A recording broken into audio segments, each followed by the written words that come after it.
Di ba po nabanggit ko po sa inyo nung unang lesson natin na ang liham na ito ni Pablo para kay Tito ay pwede natin ihalintulad sa isang operational manual. At dito po ngayon sa verse 7, ipapakita naman po sa atin ni Pablo ang mga bagay na hindi dapat ginagawa ng isang lingkod o katiwala ng ating Diyos. Ito po ang paalala o bilin ni Pablo kay Tito na batayan sa pag-uugali ng isang katiwala ng Diyos. Basahin po natin muli ang verse 7. Sapagkat ang obispo bilang katiwala ng Diyos ay dapat na walang kapintasan, hindi mayabang, hindi magagalitin, hindi maglalasing, hindi marahas, hindi sakim sa pakinabang. Sapagkat ang isang obispo o sa wikang Ingles ay overseer o elder. At sa panahon po natin ngayon, sila po ang mga tinatawag nating pastor. Sila po ang mga taong itinalaga para mamuno sa iglesia ng ating Diyos. Ilan po sa mga tungkulin nila na nabanggit sa liham na ito ay ang pagtuturo ng katotohanan sa salita ng Diyos, ang magsalita ng mga bagay na angkop sa mahusay na aral at ang mangaral at sumuway ng may buong kapamahalaan.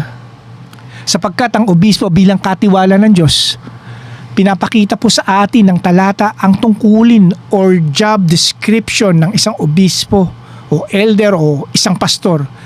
Siya ay katiwala. Ang kahulugan o ibig sabihin po sa ating panahon ng isang katiwala ay isang tao na naatasang mga siwa o mamahala sa isang sambahayan o pag-aari ng iba.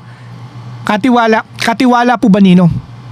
Siya ay katiwala ng banal at makapangyarihang Diyos.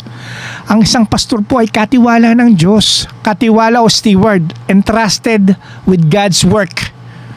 Ito po ang pinagkatiwala ng Diyos sa kanyang pastor. Ito ay ang pagpapahayag ng ebanghelyo, pagtuturo ng kanyang mga utos, at ang pag-aalaga sa kanyang mga anak, ang mga mananampalataya, ang iglesia ng ating Diyos.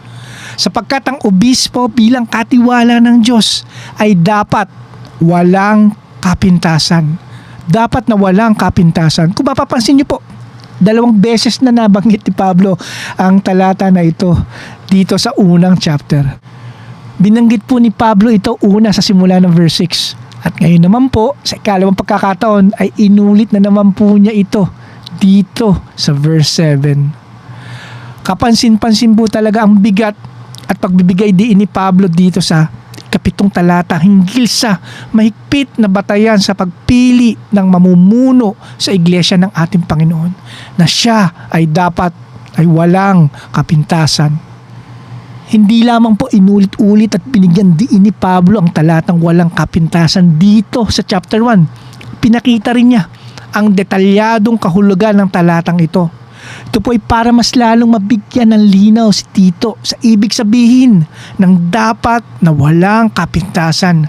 Inisa-isa at inilatag po niya ang isang listahan na nagpapakita po ng mga kaugalian na hindi dapat gawain ng isang katiwala ng Diyos. Basahin po natin muli ang last part ng verse 7. Sapagkat ang obispo bilang katiwala ng Diyos ay dapat na walang kapintasan, hindi mayabang, hindi magagalitin, hindi maglalasing, hindi marahas, hindi sakim sa pakinabang. Hindi siya mayabang. Ibig sabihin po nito ay ang katiwala ng Diyos ay dapat mayroong kababaan loob sa kanyang pakikitungo sa kanyang kapwa-tao. Inuuna po niya dapat ang kapakanan ng iba, hindi ang kanyang makasariling interes.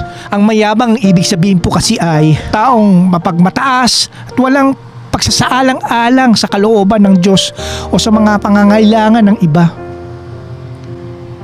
At ang ikalawa, hindi siya magagalitin. Magagalitin o isang taong madaling mainis, madaling mairita, madaling uminit ang ulo o madaling magalit. Dapat po bilang katiwala ng Diyos ay taglay niya ang kapakumbabaan at kaamuan ng ating Panginoong Hesus. Ang ikatlo po ay hindi siya maglalasing.